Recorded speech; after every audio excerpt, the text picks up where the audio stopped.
Otra baja en el gabinete original de Alberto Fernández. En este caso, Elizabeth Gómez Alcorta presentó su renuncia. Pablo de León nos amplía. Bueno, hoy temprano la ministra de Mujeres, Género y Diversidad, pero un dato importante, ex abogada Yones Wala, todos la conocen porque fue abogada. Y de Milagro Sala. Claro, de Milagro Sala, pero hay que recordar que fue abogada de Yones Wala. Bueno, la ministra hizo unas declaraciones en la M750, una radio de Víctor Santamaría, donde marcó diferencias.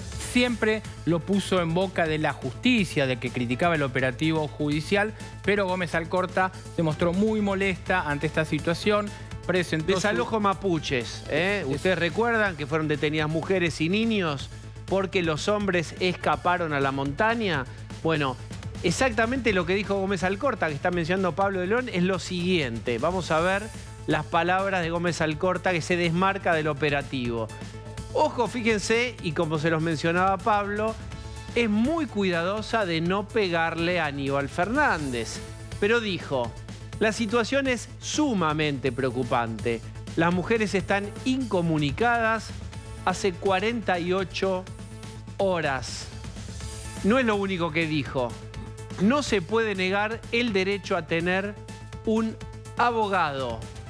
Esto dijo la ministra Gómez Alcorta, Pablo de León. Bueno, la ministra, después de estas declaraciones, fue convocada. Recordemos que los días viernes los funcionarios no suelen ir a la Casa Rosada, fundamentalmente van a la residencia presidencial de Olivos, donde en estos momentos estaría Elizabeth Gómez Alcorta, y están tratando de que vuelva atrás con la presentación de su renuncia. ¿Qué pasó esta tarde?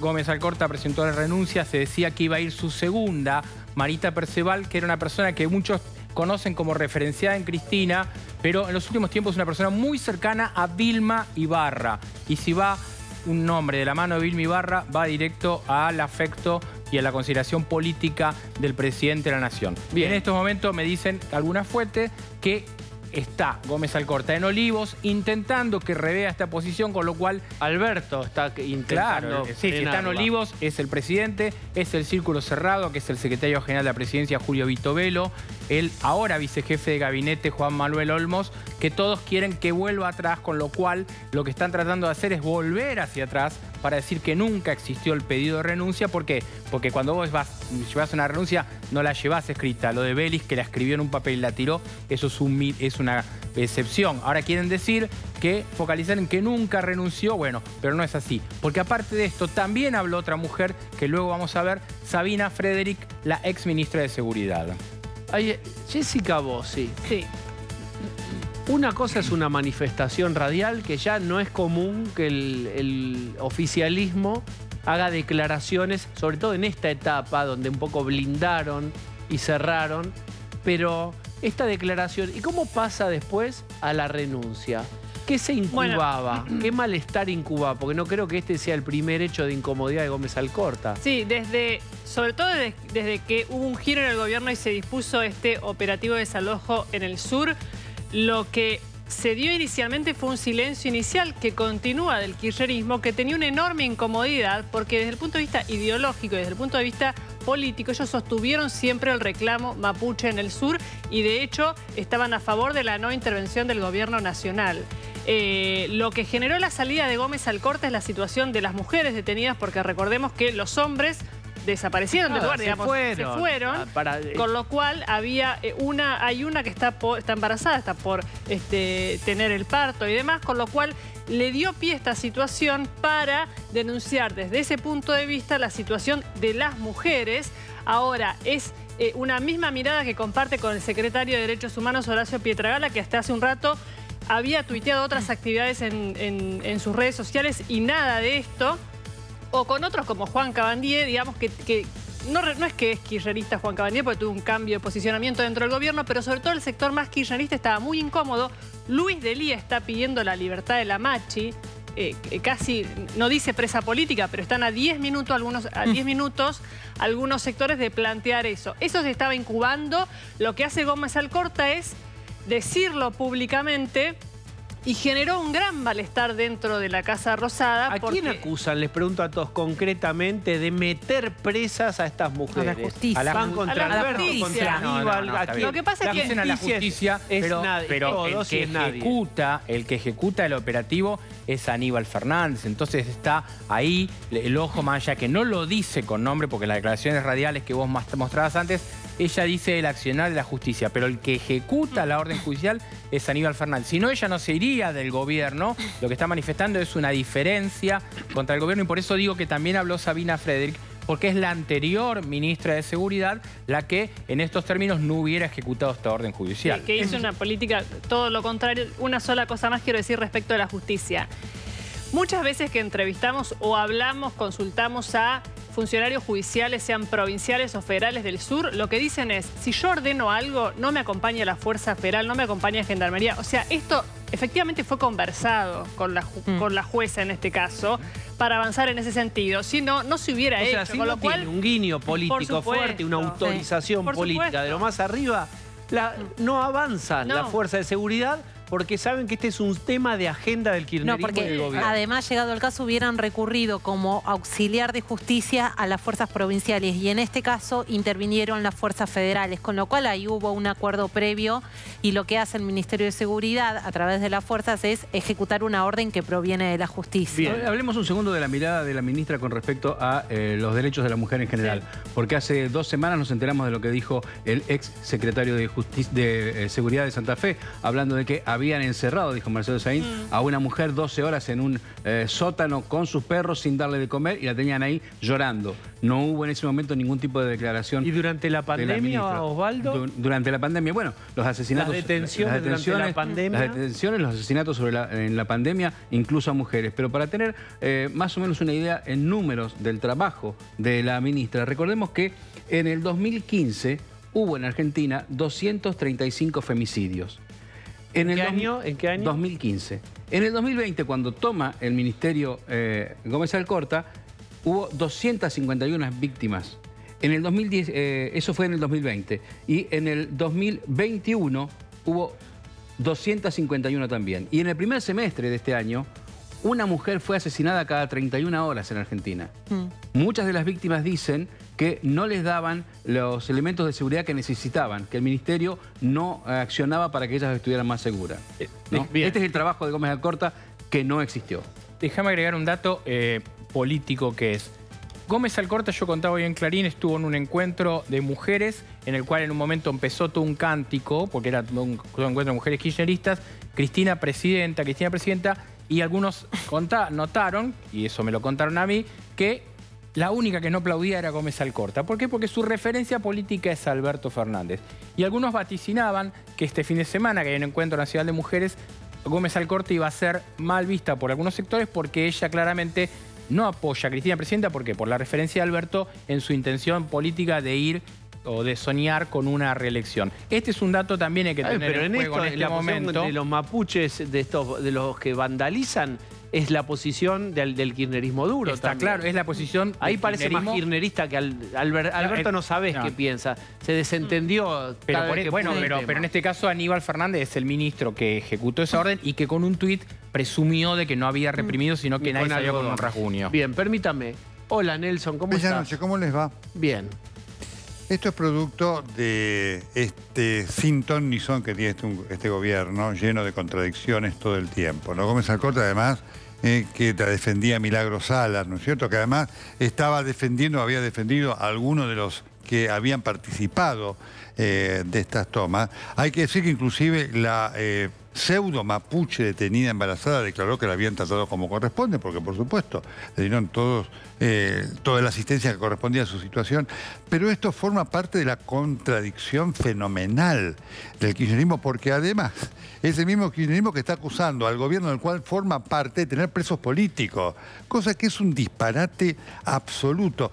Pero ¿qué es lo que ocurre, Diego? Que le está pasando al kirchnerismo en todos los rubros. Les está explotando la bomba a ellos. Lo que planteamos, sí. Esto que antes le pasaba a otros, esto no aguantó, porque digamos, en la idea de este gobierno es decir, bueno, se lo dejamos al que viene.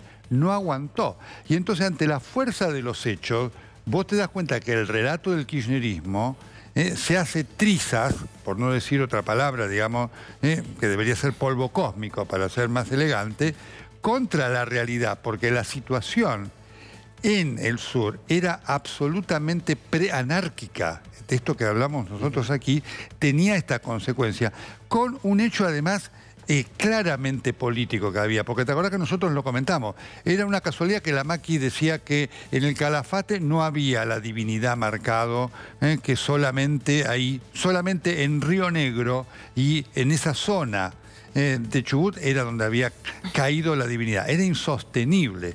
Y este es el problema que tiene el kirchnerismo, la realidad que hace trizas el relato. Bien, ¿cuál es el impacto de Gómez Alcorta si le aceptan, digamos, qué se juega para el gobierno en este ministerio, cuán importante es y qué representaría, que renuncie o que no? ¿Cuán pesado podría ser este hecho político? Bueno, sería otro ministro, otra integrante del gabinete de Alberto que se va, más allá de que el reemplazo sea obviamente por otra mujer y que sea, como decíamos recién, el nombre que se baraja es el de Marita Perceval, una persona referenciada en Vilma Ibarra. Sería un impacto para Alberto que Gómez Alcorta se vaya. Además, hubo un dato hoy a la mañana, hubo un grupo simpatizante con los mapuches que fue al Ministerio de Mujeres, que entró, hizo como un ruido. Acá en la ciudad, acá en Buenos Aires. Sí, está acá en Paseo Colón al 200, si no me equivoco. El ministerio entraron, hubo un ruido, esto generó mucha molestia también en la ministra, que estaba en ese momento haciendo declaraciones radiales, pero evidentemente es un nuevo incidente que el cristinismo se lo va a señalar a Alberto. Pero, ¿cuál es la idea? ¿Qué había que hacer en Mascardi? ¿Cuál es la idea que tienen? ¿Cuál es la idea alternativa? Si esto que fue... Procrastinar. Siento que fue prácticamente nada provoca estas reacciones. ¿Qué se supone que debe hacer el Estado cuando hay una toma que dura 3, 4, 5 años, cuando se queman las casas de la gente, cuando se balea una garita de gendarmería? Desde ¿Qué se supone que hay que hacer? Desde 2017 están estas tomas. Claro. Eso es lo cierto. Tiene mucha antigüedad, tiene muchos antecedentes. La decisión la toma la jueza Silvia Dominga, que es la misma que le terminó dando las tierras del ejército a una comunidad mapuche, y es un tema que está judicializado ya porque el gobierno apeló tarde esa decisión. Pero lo cierto es que esa toma está desde 2017. ¿Qué se supone que hay que hacer con eso? Claro, el asunto es, si Aníbal Fernández no tiene la aprobación de Cristina Kirchner en función de cómo procedió la Policía Federal cuando ella fue atacada, Alberto Fernández sí lo sostiene. Ahora, una ministra de Alberto Fernández critica a la justicia, pero en realidad está criticando el operativo de Aníbal Fernández. ¿Cómo se entiende eso también? Nelson. Bueno, obviamente este disparate, esto es esencial, esto que estamos viendo. Insisto con dos temas, ¿no? Les está explotando la bomba y yo creo que esto se va a extender a otras áreas, con otros ministros. No solamente Zabaleta en desarrollo social. Bueno, de algún modo le pasó a Moroni, que ahora lo acusan a Moroni de no haber intervenido. Ojo, ¿no? En una situación complejísima de descalabro inflacionario. Y también pasa en todos los órdenes. Ayer hablamos de ley de alquileres y contamos. Vos sabés que es un problemón, no hay viviendas para alquilar y sin embargo está paralizada la ley, lo contamos ayer. Y sí, bueno, y Osvaldo se preguntaba... ¿Y no van a hacer nada? ¿No tiene un costo esto? Bueno, evidentemente no tiene el costo suficiente. ¿Qué debería ocurrir para que tome control la Fuerza de Seguridad Nacionales? ¿Que prendan fuego una cabaña, una locación? Bueno, ya ocurrió. ¿Que prendan fuego 5? Bueno, ya ocurrió. Bueno, intervinieron. Ahora la queja es sobre las condiciones de detención. Pero ojo, Gómez Alcorta va, pero no termina de ir al hueso, porque tampoco señala... ¿Dónde está la incomodidad? Señala a la justicia. ¿Qué eslabón de la cadena de la justicia? ¿Al ministro de Seguridad o a quién le está apuntando concretamente? Bueno, obviamente es un eufemismo lo de la justicia, porque además, como bien decía Pablo y lo decía Jessica, la justicia ya venía ordenando decisiones y no terminaban de actuar porque no sabían si las fuerzas iban a estar. Digamos. Ahora, claramente acá hay un tema donde se mezcla lo electoral, la situación de Beretilnec, con la situación de la Primera Carrera, lo que vaya a pasar en esa provincia.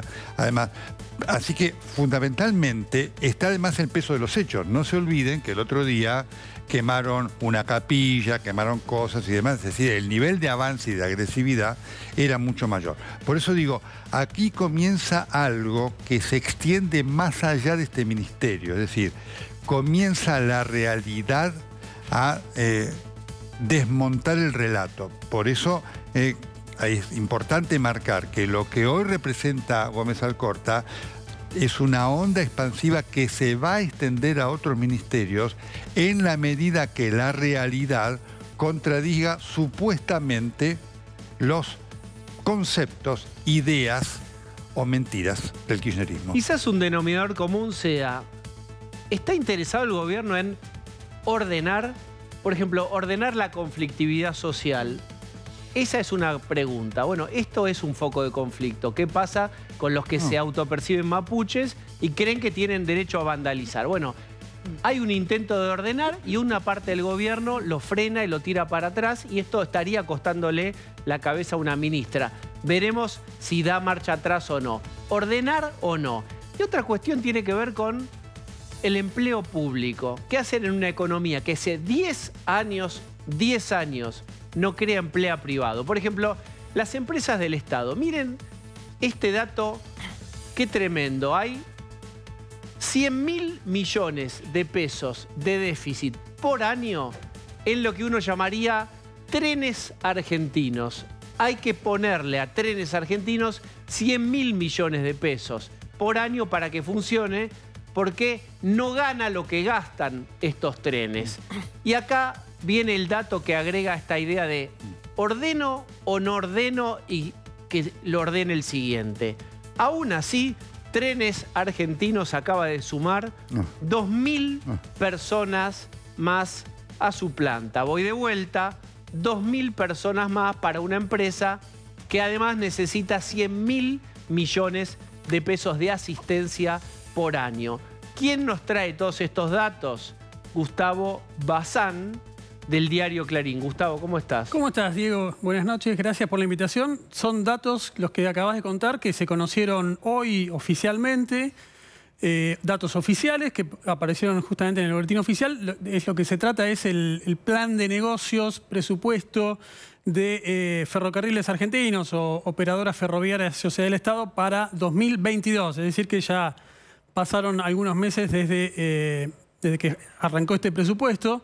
Y lo que están reconociendo es que justamente los ingresos operativos del sistema ferroviario cubre apenas el 3% de lo que necesita para operar todo el sistema de trenes, trenes urbanos, trenes interurbanos, trenes de carga. Es decir, hay un déficit operativo que de casi 100.000 millones de pesos, como vos decís, que por otro lado es lógico, es natural que ocurra así, porque las tarifas que cobran los trenes para viajar, ya sea en el área metropolitana, el Roca, el San Martín, el Urquiza, o incluso los de larga distancia, están muy por debajo de lo necesario para que se cubran los costos. Se calcula que los pasajes de tren, a pesar de los últimos aumentos, y el que va a venir antes de fin de año, cubre el 10, el 15% del costo, de lo que vale, el 10-15% de lo que debería valer. Así que es lógico, es inevitable que eso ocurra. ¿Cómo se podría evitar? Achicar, por lo menos, bueno, con tarifas un poquito más realistas. De hecho, hay un aumento previsto en diciembre. Hay uno del 40%, también, ¿no? Pero igual va corriendo por detrás la inflación, que dicho sea de paso ya se calcula 101% para este año, según la encuesta del Banco Central que salió hace media hora, y casi 100 para el año que viene. Es decir que las tarifas, los aumentos tarifarios, por lo menos los servicios públicos, vienen corriendo detrás de la inflación. Lo que sorprende es el tema del empleo público. Te recuerdo que el sistema de trenes es el principal empleador del país. O sea, como empresas, digamos, comparada con todas las empresas privadas, es el principal. Ese es un dato que no es muy conocido. Con cerca de 30.500 personas. El presidente de Ferrocarriles Argentinos puso por escrito, en esto que se publicó en el boletín oficial, que va a haber 196 incorporaciones por año durante 2022.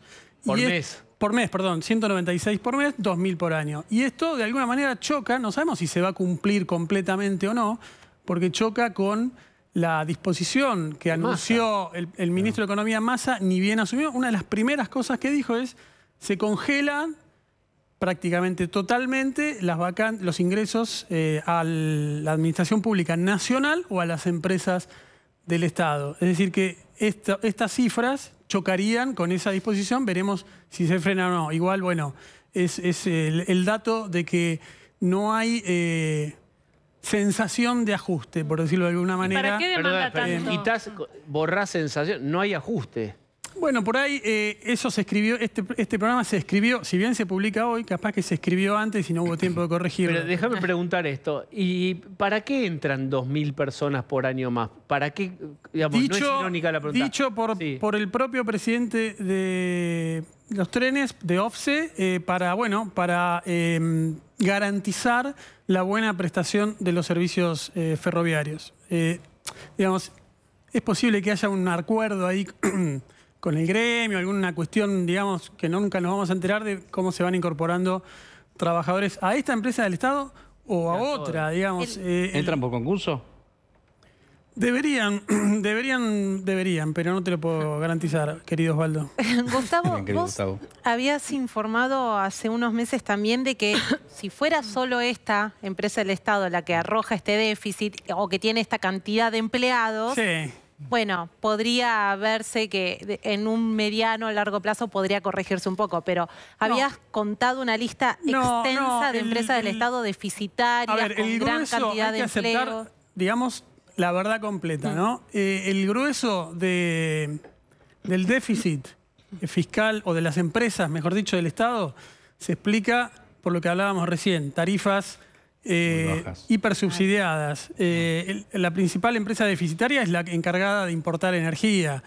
Paga el GNL o lo que sea 100, por decir un número, y lo inyecta al mercado local a 20, a 30, a 40. Ahí tenés la explicación más importante del déficit fiscal.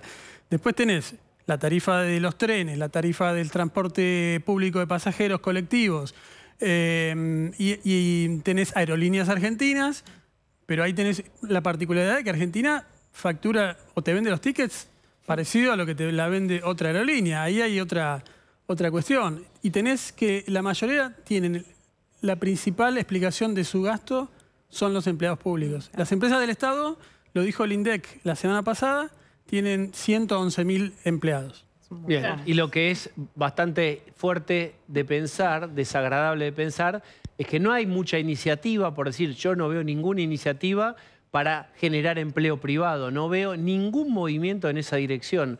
Todo lo que se crea es empleo público, básicamente, y uno, bueno, por suerte la gente va y flota y tiene un empleo, y digamos, yo entiendo que es un buffer también el empleo público, y también vamos a decir que hay una enorme cantidad de gente que labura en el Estado y el empleo público y lo hace muy bien y muy dignamente, etcétera. Ahora, no puede ser el bote salvavidas de la falta de creación de empleo privado. Eso por un lado. Y por el otro, que este déficit finalmente se solventa, decimos, pone el Tesoro. ¿Y el Tesoro de dónde saca la plata? Claro. De todos nosotros. O sea, Y de la maquinita. y de la maquinita cuando no alcanza. Digamos, el ajuste en el sector público, yo no lo veo. Te lo debo. Te lo debo y te lo voy a deber por mucho tiempo porque la conflictividad social que hay detrás de ese ajuste, bueno, hay que saber manejarla. Bien. ¿Quién quiere? Te veo una cara de Nelson. Siempre es tan interesante escuchar esto en el contexto de la historia, ¿no? Porque el servicio ferroviario tiene una importancia en cualquier país y es subsidiado en general en todos los países, con tarifas no tan subsidiado como este. Pero además tiene características de un servicio como la gente, ¿no? Hoy, salvo lo que es en los trenes metropolitanos, vos de ir acá a Córdoba son 16, 18, 20 horas. Segundo elemento, porque ahí hay un elemento, utilizo otra vez la palabra, de corrupción. Es mía. Pero vos podés usarla las veces que sazonar gusto. Te pertenece. Hay un elemento de corrupción que hace a esta superpoblación que termina estropeando absolutamente todo, ¿no? Y eso está en la base de todos estos problemas, del cual este problema ferroviario es uno de ellos. Quiero recordar algo, porque son tantos los hechos que la memoria exige un esfuerzo en la Argentina para saber y entender este contexto. ¿Cuál fue uno de los primeros proyectos con los cuales llegó Cristina Fernández de Kirchner al poder? De los primeros proyectos de Néstor Kirchner era el ferrocarril. En la campaña electoral del 2003, Néstor Kirchner y Rodríguez Sá, Gustavo lo sabe, prometían ferrocarriles para todos. Primer proyecto de Cristina Fernández de Kirchner, Tren Bala. Tren Bala, tío. Por el cual vino acá a la asunción de ella el primer ministro francés, François Fillon. ¿Qué pasó con el Tren Bala? Porque algún día el que más sabe de esto lo va a contar, que es Martín Lustó. Cuando llegó a su escritorio el contrato final del Tren Bala, dijo: esto yo no lo firmo porque vamos todos presos. ¿Por qué? Porque efectivamente el nivel de sobreprecios era no otra que un Niágara, 2 Iguazúes. No todos, pero Ricardo Jaime sigue preso. Totalmente, efectivamente. Pero digo, para marcar esto, por eso esto está, además, es intrínseco a la problemática de la Argentina. Hay servicios que merecen ser subsidiados, o por lo menos del análisis. Gustavo, el ferroviario tiene un valor cuando se hace con honestidad y con claridad, cosa que falta. Una cosa que se puede agregar es que así como hay millones de argentinos que jamás usaron aerolíneas argentinas, hay millones de argentinos que no han ido jamás en un tren. Porque sacando los trenes metropolitanos y algunos trenes que salen de Buenos Aires y van a algunas ciudades que, como decía Nelson, tardan muchísimo, no hay trenes en Argentina. La conectividad por fuera del área metropolitana es mala. Desde el ramal que para, ramal que cierra, digamos, muchos pueblos cerraron porque no hubo trenes. Pero también le quería preguntar a Gustavo, sumar a esto el tema Moyano, que siempre hablamos. Moyano tiene una cuestión que él toma un montón de cosas que en otros países las usa el tren, ¿o no? Puede ser. ¿No? Sí, sí, por supuesto. Igual, permitime decir que siempre hay una cuestión emotiva con el tema de los trenes de larga distancia, los viajes, pero yo creo que, digamos, debido a la densidad poblacional de Argentina, hay expertos que dicen que no se justifican demasiados ramales extensos que vayan muy lejos de Buenos Aires. Lo que sí es importante para la vida de todos los días es los trenes urbanos, de cercanía, como se dice en España. Pero hay otros ramales que por ahí, el de Mar del Plata. yo no sé si se justificaría por la densidad poblacional. Digamos, salir de Buenos Aires a 2.000 kilómetros para afuera, no sé si se justifican los costos de un tren, y sí mejor de tener un servicio, rutas buenas, por supuesto. Claro, pero por ejemplo, un servicio de colectivo. Pero eso es un tema muchísimo más complejo. El tren que inauguraron ahora, Rosario, Cañada de Gómez. Sí, tarda el doble o el triple de lo que te cuesta un colectivo y la décima parte del pasaje. ¿Podés repetir cuántos empleados tiene Ferrocarriles Argentinos? 30.500 más o menos. Casi el doble del ANSES. Me pasan un dato, dígame si está en lo correcto. 16.000 empleados tiene ANSES, sí, y algo parecido a Aerolíneas, ¿no? ¿Cuánto tiene? No, Aerolíneas creo que tiene 11.000. Tenía 7.000 a fines del... a principios de siglo. El tema es si se Pero tiene el triple, más del triple, entonces 30 y pico mil. Sí. Y recordemos también, perdón, una sola cosita, que muchas veces los molinetes en los servicios urbanos están abiertos, la gente pasa y no se paga. Los datos dicen que por año los metropolitanos, la estadística dice de pasajeros que pagaron el pasaje, 249 millones de personas por año. Es importante el transporte ferroviario, pero insisto, en el área metropolitana, no tanto, me parece, para servicios de larga distancia. El tema, Gustavo, ahí es cuál es el criterio para incrementar estas plantas de personal de empresas como la de trenes o de organismos como el ANSES, como el PAMI, porque cuando uno busca contraponer esa planta de personal con el servicio prestado, la verdad es que no hay una congruencia allí que diga, bueno, tenemos esta cantidad de empleados porque el servicio es excepcional, porque el servicio es eficiente, porque el servicio se sustenta en sí mismo. La verdad es que... Los trenes de España, que tienen muchísimo más vías y muchísimo más servicios, tienen la mitad de empleados que los trenes de Argentina. Eso es un dato que se puede acceder sin duda, sin duda, tranquilamente. ¿Se acuerdan del tren de las dos orillas? Muchos no. Vos sos mayor que nosotros. Totalmente.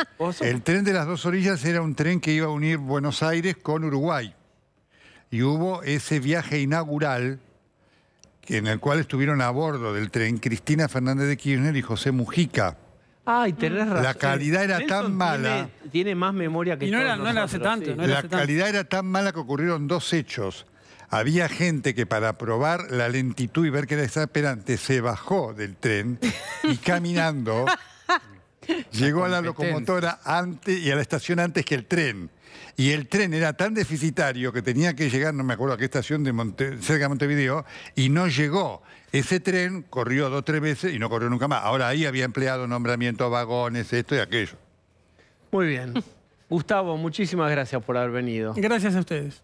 Bien, Nelson, no te pierdas esto. Te doy un dato mientras suena el teléfono. El presidente de Bielorrusia, un aliado de Putin, por decreto, el presidente de Bielorrusia prohibió la inflación. Total. ¡Aló! Bom, bom, con un decreto. Chau, inflación. Bueno, ¿y por qué no lo usan? A ver qué pasa. Enhorabuena, compañero Lukashenko. Se terminó Compañero. la fiesta de las alimenticias en Bielorrusia. ¿Y por qué? Porque hay un líder decidido, con decisión política. Es un líder que está decidido, con decisión política, que dice, remarcación, San se acabó.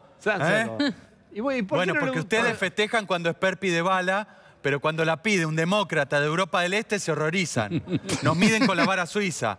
Basta de recetas neoliberales a lo Guzmán. Sergio Grasa, te hablo a vos. No te pases del círculo rojo. Mirá que yo en cualquier momento me pongo los cortos y vuelvo, ¿eh? Vuelvo al ministerio. Sí, ya le dije a Vero Magario que está lista. Y además me rajo Bueno, está. de la provincia de Buenos Aires, que es un desastre, una inseguridad, calle de tierra. Es una porquería vivir ahí. Prefiero Parque Chas, que era más seguro. Sí, que Parque Chas, zona de agronomía. Así que, Sí. ¿cómo es la Hace risa? falta un Lukashenko acá, ¿eh? Claro. Basta de buenudos títeres de la embajada yanqui. Yo lo quisiera ver a los supermercadistas argentinos que, como bien dice la compañera Mengolini, son los únicos responsables de este 100% de inflación inflacionaria. Ya los quisiera ver si se harían tanto los guapos, o las guapas, o les guapes, con un Le voy a- presidente con el coraje Le voy de a contar a Alexander alguien de Lukashenko. otro que... ¿eh? Le voy a contar de otro... Cuando vos vas, el vengo. que cobra ¿eh? Se rápido nota y mucho. paga lento. Cobra rápido y paga lento, largo. El Estado recauda mensualmente y proveedores, etcétera, prestaciones, las tira largas. ¿A quién se parecerá? Bueno, basta de arrodillarnos ante las grandes cerealeras, tuvo que basta de subir pensar, tarifas tuvo que pensar. para que unos pocos o poques se lleven ganancias siderales de sideralgia. Basta, presidente Macri, basta, gobernadora Vidal, no damos más con este ajuste atroz. Y digo presidente Macri porque gracias a que nos endeudó en 50.000 millones de dólares con el FMI, sigue y seguirá gobernando por décadas. Y esta represión Le hago que esta consulta. se entronizó en el sur es culpa de Patricia Bullrich, que influenció mediáticamente en Aníbal Fernández y por eso mandó a la policía. Es verdad. Así es el poder real, Diego. El poder Así es real es que el cerebro de Bullrich capta Sí. y copta el cerebro de Aníbal Fernández y eso produce en el efecto mariposa la renuncia a miles de kilómetros de Gómez Alcorta. Sí, totalmente. Y sí, por eso yo te Bravo lo por estoy eso. diciendo. Me Todo alegra tiene que ver con haberte todo. hecho razonar. Ahí Me está. alegra haber cambiado un razonamiento por ahí corporativo, influenciado por el Grupo Clarín, por Claro. un razonamiento nacional y popular. Me estoy Abran las sacando la escuelas, abran las careta, escuelas. sí, claro que... Sí. Escúcheme una cosa, Sí. ¿cómo están las ¿Ves que viandas? te hacías el que no lo entendías, pero lo sabés muy bien, como en la posta de postitud de postalina? Postalina, Sí. pero, usted sabe lo que pasó acá con los pebetes de jamón y queso de Larreta, por eso le pregunto, ¿cómo están los pebetes en provincia de jamón Asesino crudo Larreta, y queso brie? la verdad que te hace ¿Cómo falta están esos una Narda pebetes de Lépez, queso Larreta. brie? Larreta, los pibes se merecen una Narda Lépez. Mínimo. Una por mínimo. Con colegio. el ABL que cobras, mínimo. Hambreador. ¿Cómo son los sándwiches en provincia? ¿Cómo son las viandas de provincia? A ver. No sé, no probé ninguna. Le tengo que preguntar a Come Baradel. la comida Y de no. su propio restaurante. En los kirchneristas no comen la comida de supermercado. Por eso se atienden, es el frente de todos al Otamendi, nunca a la salud pública, nunca al colegio público. Que en Coman sus realidad, viandas. no, en realidad es copar desde adentro al privado, que siempre critica al Estado, entonces para que le dé bronca. Si voy al Otamendi es para que me atienda un médico gorila y le dé bronca y me tenga que atender a la fuerza. Soy un vivo bárbaro. Muchas gracias, Axel. Porque nosotros desde el Poder Ejecutivo podemos hacer algo, pero el poder real lo siguen teniendo los grandes grupos económicos y mediáticos. Pero igual, como mensaje final, porque vos no me cortás a mí, vos no me censurás. Quiero enviarle un salude a la ministra Elizabeth Gómez Paseo Alcorta por este paseo Alcorta al costado que dio de haber renunciado y contribuir a la baja del déficit fiscal. Mirá bueno. que hasta a mí me parecía un inútil cara, así que la felicito. Muchas gracias, Axel, muchas gracias. Muy bien. Nelson, también te agradezco a vos por haber estado y por tu prodigiosa memoria. Nadie se acordaba acá real de ese tren de la doble orilla, así se llamaba. De la doble orilla. Es el relato que hacen los que fueron en ese tren es de García Márquez, pero es fenomenal. Ya te digo, la gente se bajaba y caminaba porque quería llegar a la estación a tomar un vaso de agua antes que el tren. Muchas gracias. Vamos. Acompáñenme, voy a ir a saludar a quien fue ministro de Producción del gobierno anterior, que es Dante Sica. Dante, ¿cómo estás? ¿Cómo te va? ¿Bien? Muy bien.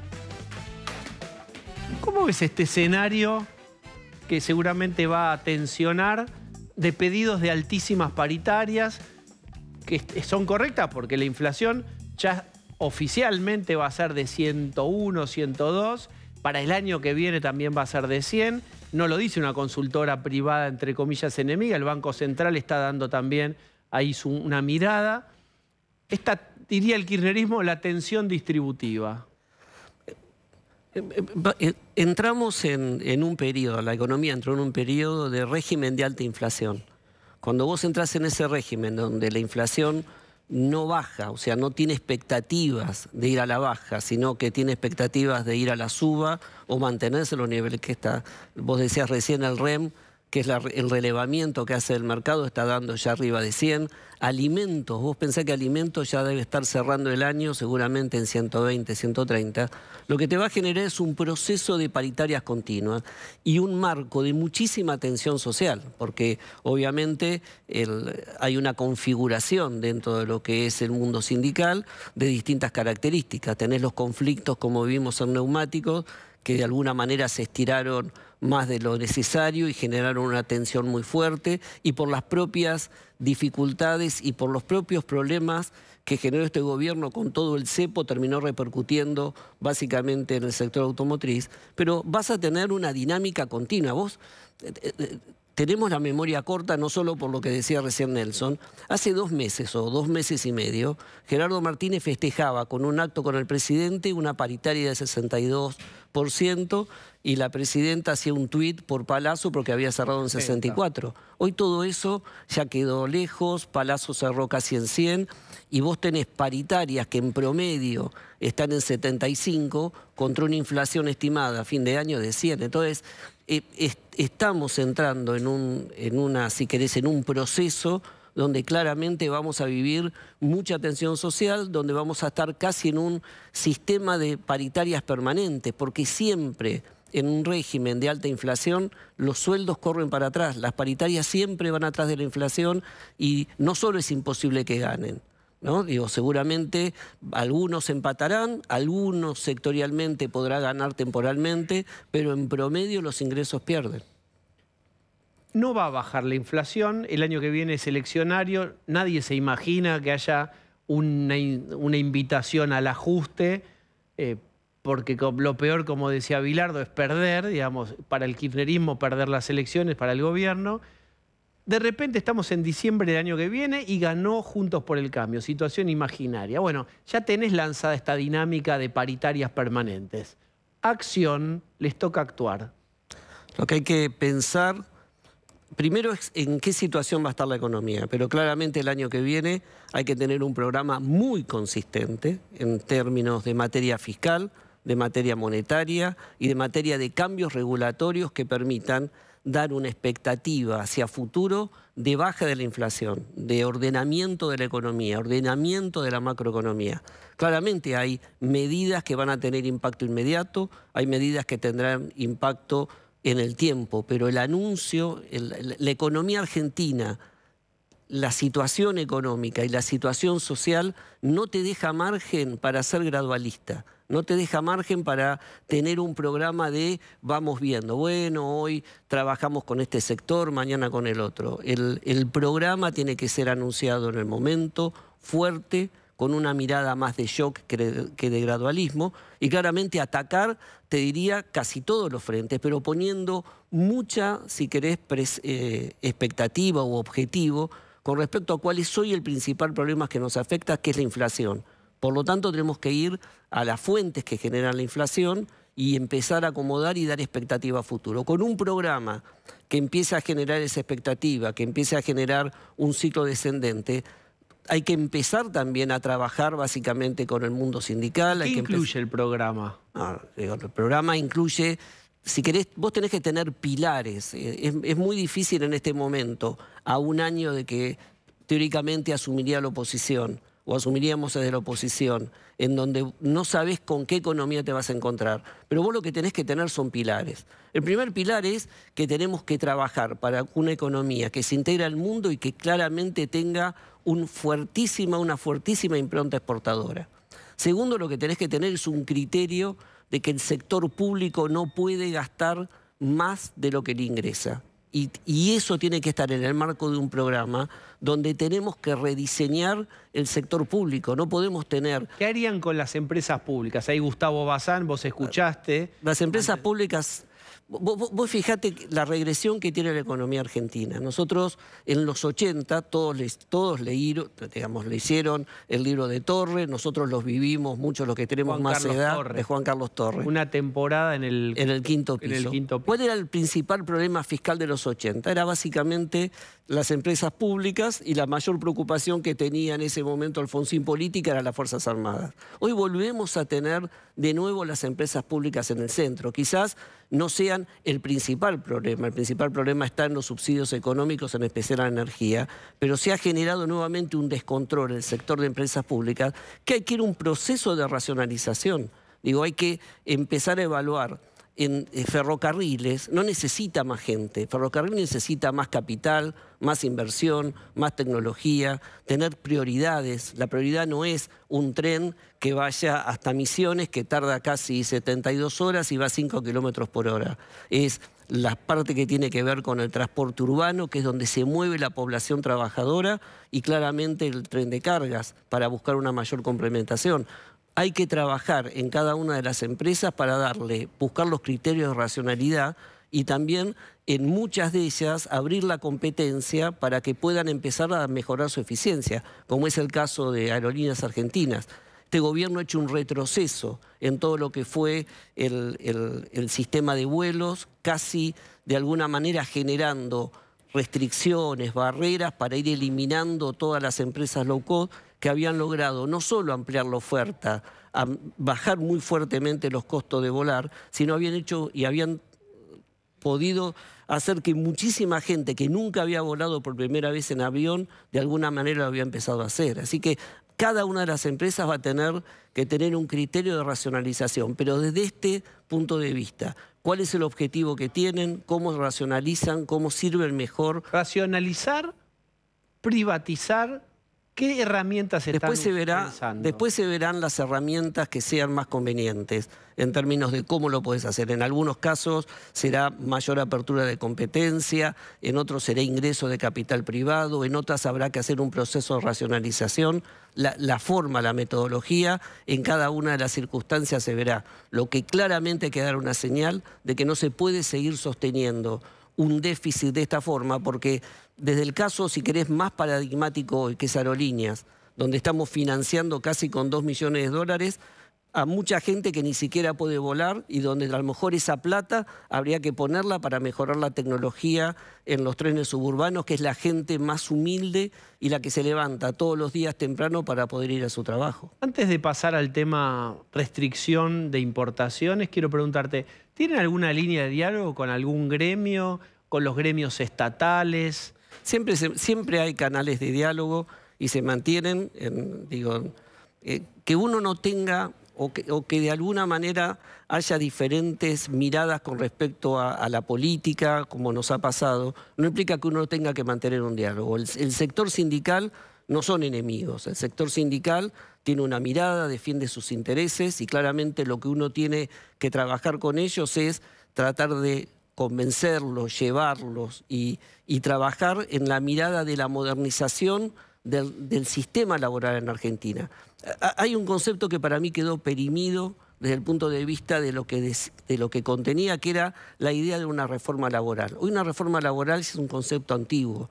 Nosotros tenemos que adecuar nuestra normativa laboral a las nuevas modalidades de cómo se hacen negocios en el mundo, cómo están cambiando la dinámica del trabajo. Vos fíjate que hoy nosotros generamos un marco, como dicen los abogados, un plexo legal que por error, por omisión, por barreras, por mala gestión, ha generado que 7 millones de trabajadores no tengan derechos.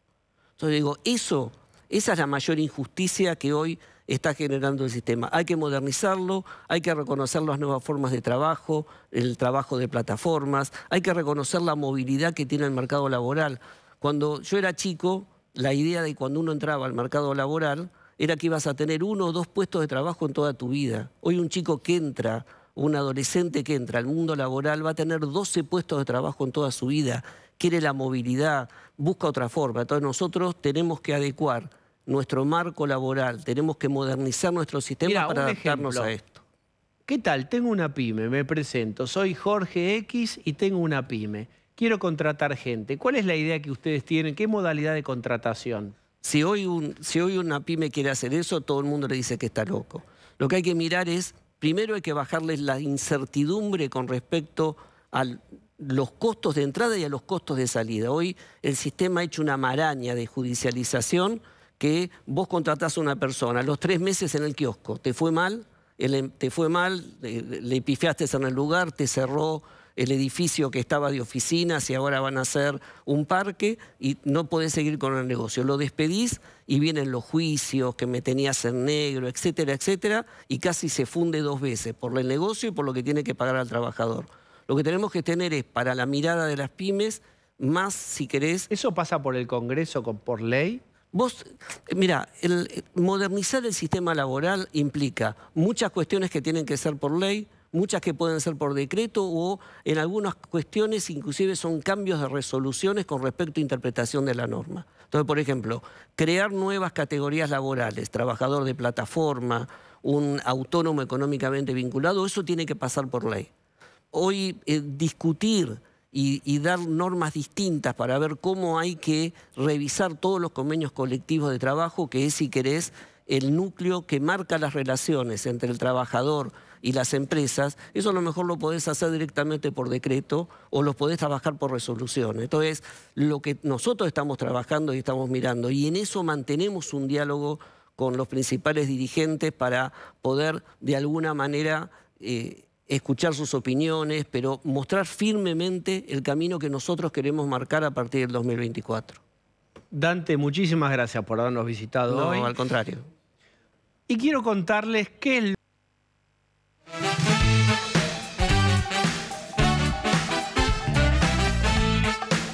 Bueno, muy bien. Miren quién está. Recuerden que los jueves para nosotros es el viernes, así que como una especie de parada de descompresión, nos damos gustos y miren hoy... Esta vez estoy de este lado de la pantalla. Es verdad. Siempre estoy del otro lado mirando. Muchas gracias.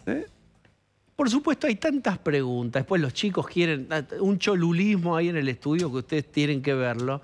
Agricultura regenerativa. Vos hace muchos años que venís con temas ambientales. ¿Qué es la agricultura regenerativa? Mira, básicamente es un proceso.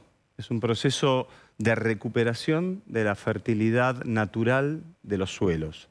Los suelos se han ido castigando por los cultivos, por prácticas agrícolas no amigables. En algún momento, qué sé yo, el arado fue la salvación, ¿no? O sea, hubo ciertas cosas que se han hecho desde el desconocimiento, y después te vas dando cuenta que ese proceso fue arruinando otras cosas. Entonces, la regeneración viene a reparar estos suelos que han sido dañados por arado, utilización de pesticidas, monocultivos, un montón de cosas que le fueron sacando los nutrientes naturales a la tierra.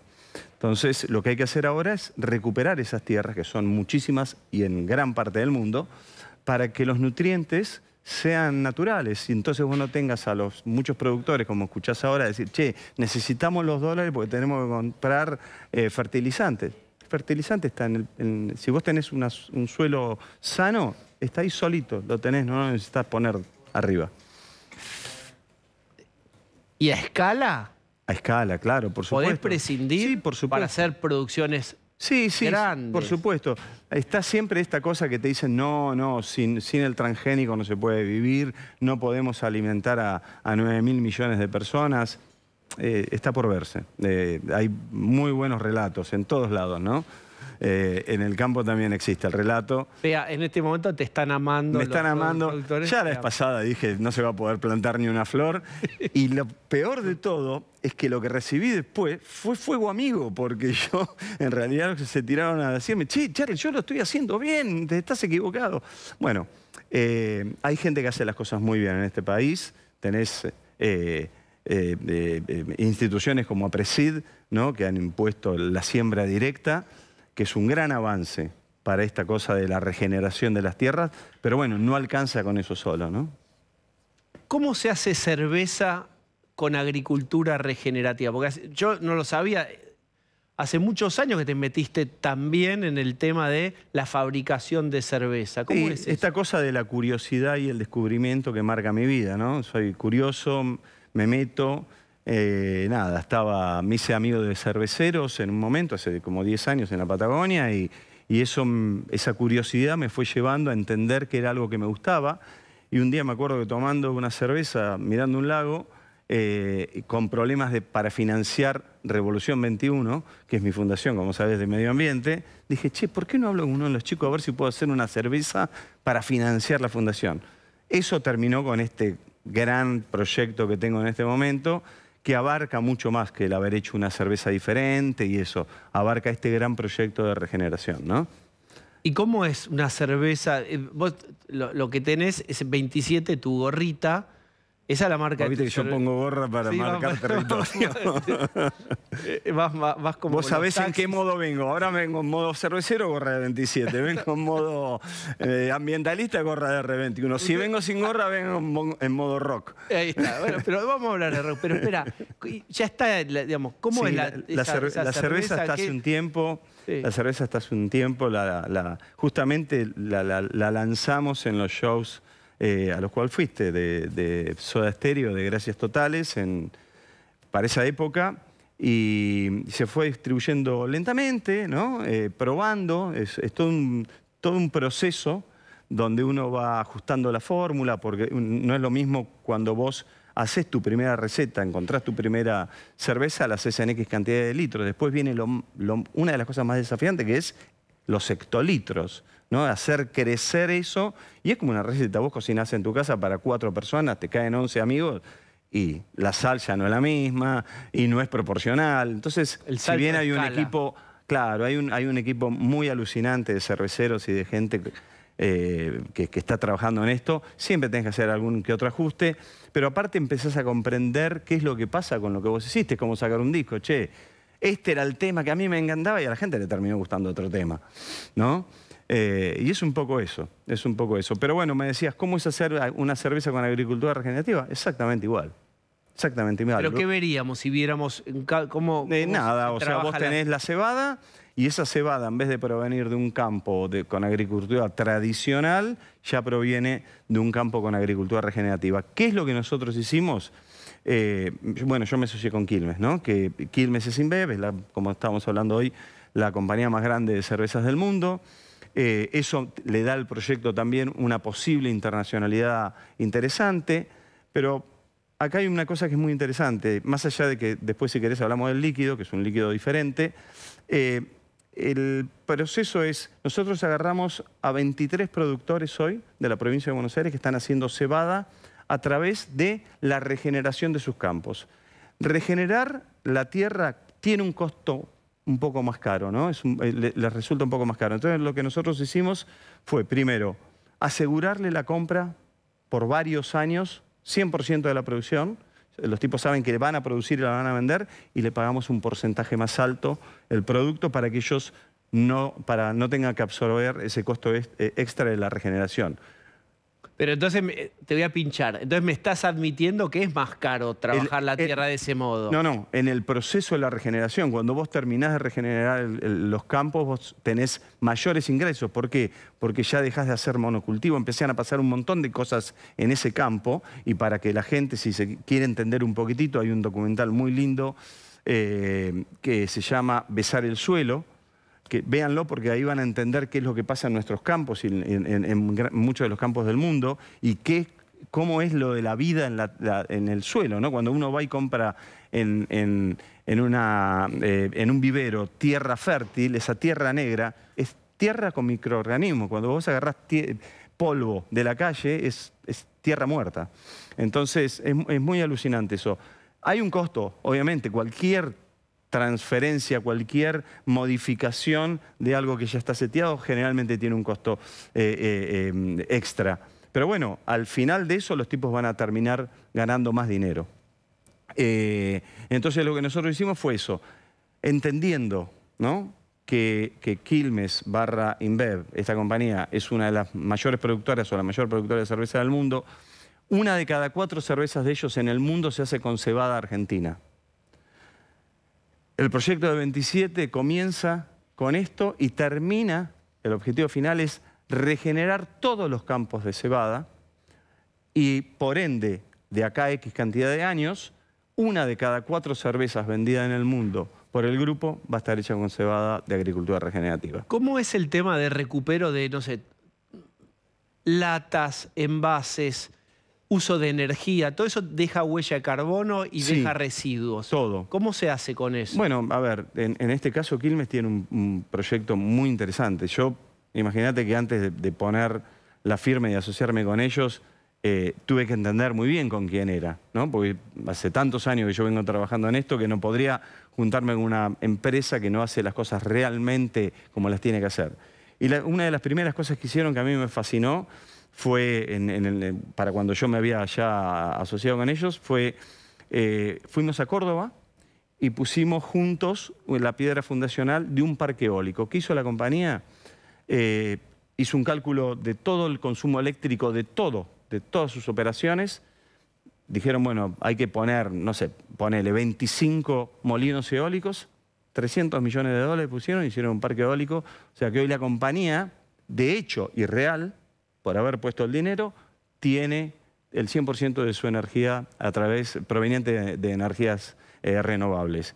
Lo mismo hacen con los camiones que utilizan biocombustibles y lo mismo se hace con las latas. Nosotros ahora, habiendo ya anunciado mi participación en el proyecto, la idea es empezar a ver y a mejorar y a colaborar en realidad con los recolectores este recupero de las latas. El aluminio es uno de los materiales o el material más reciclable del mundo. Entonces es muy importante que la gente deje de tirar la lata a la calle. Viste que siempre ves latas, no las tiren en la calle.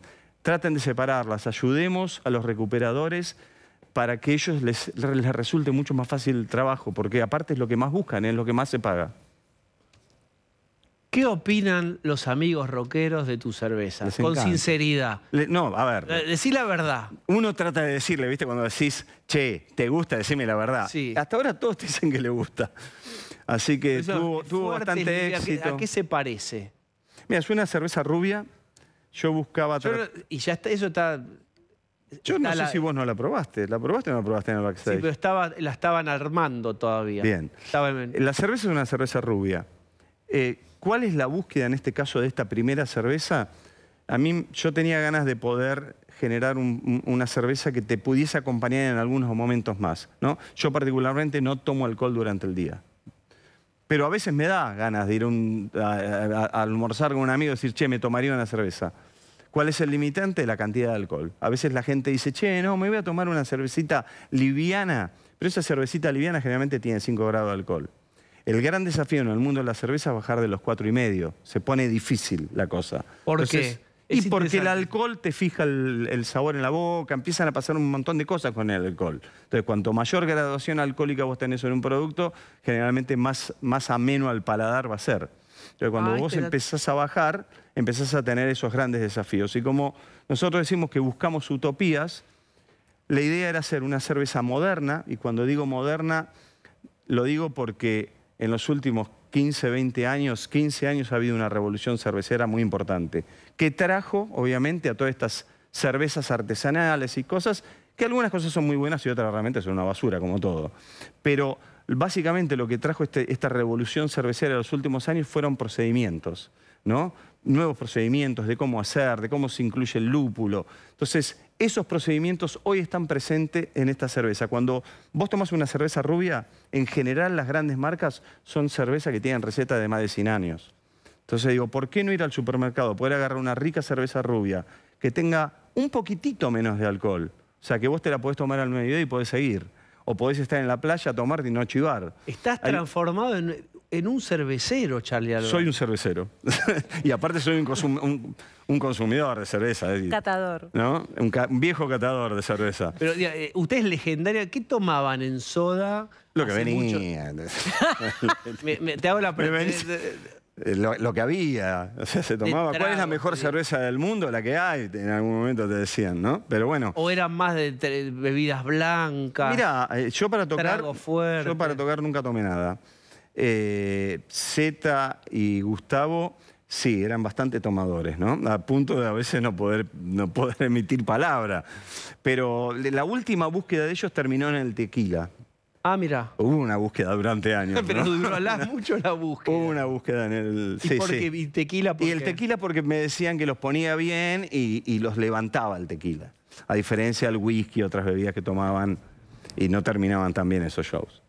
Bien, así que medio es contracorriente, porque yo, sin ser experto, veo que se toman cervezas con más graduación alcohólica y que hay las van levantando y son fuertes. Mira, yo creo que no, el mundo va hacia el no alcohol. Las jóvenes van hacia el no alcohol, ¿no? La liberación del cannabis a nivel mundial ha impactado en eso también. Entonces, cervezas con menos graduación alcohólica teóricamente podrían ser amenas, ¿no? A eso, pero digo, más allá de eso hay una tendencia a tener un poco menos de alcohol, pero lo que yo busqué básicamente fue poner en el mercado a gran escala, y no en una cosa pequeña de una cervecería artesanal, fue poner una cerveza que tuviese, por un lado, un impacto diferente a la hora de tomarla, cerveza rubia, un poquitito menos de alcohol, rica, aromática, con todas estas tecnologías nuevas que tenemos. De hecho, donde nosotros estamos fabricando, que es una fábrica casualmente en Zárate, donde vienen los Alberti, mi papá es de Zárate, así que ahí tengo una conexión. Que fue un famoso baterista, ya lo hemos contado. Sí, y mi abuelo, verdulero italiano, vino de Sicilia, se estableció en Zárate. Verdulería en Zárate, es gente muy humilde. Pero bueno, digo, hay procedimientos que se utilizaron. ¿Qué tomaba tu viejo? Déjame irme por cualquier lado. ¿Qué tomaba tu viejo? No era tan borrachín. Bueno, digo, ¿no? Músico. Mira, creo que en casa él era más de tomar los años nuevos, se tomaba más sidra, más esa clase de bebidas, ¿viste? La cerveza no estaba tan presente en mi casa, vino tinto, ¿no? Y había menos vinos y menos variedad. Había menos cosas, ¿viste? Menos cosas. Bueno, cerveza, que está ahí 27. Sí. Déjame dar una vuelta por la gira de Soda. Bien. Es una gira singular porque es Soda sin Gustavo, digamos. ¿Qué balance vos podés hacer de tantos lugares que recorrieron? Estuvieron acá en el campo de polo. ¿Cómo te resultó eso? Digamos, tuvieron grandes cantantes, yo era excelente, pero no estaba Gustavo. Mira, creo que cuando vine la vez pasada hablamos un poquitito de eso, ¿no? Que era la gran duda de qué pasaba en esa virtualidad que habíamos elegido nosotros de poder hacer un show sin Gustavo y sin la mayoría de los cantantes. Eran 18 cantantes y solamente 5 queríamos que estuviesen en vivo, lo cual también era una sorpresa, no sabías cuál te tocaba. Y la verdad que funcionó.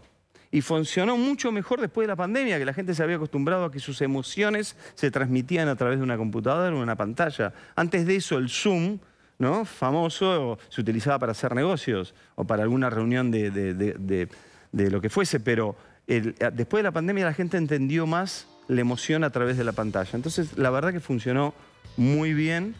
Fue rara, obviamente. Nos dimos el gusto de poder tocar con Gustavo en varios temas. En 5 temas tocábamos con Gustavo.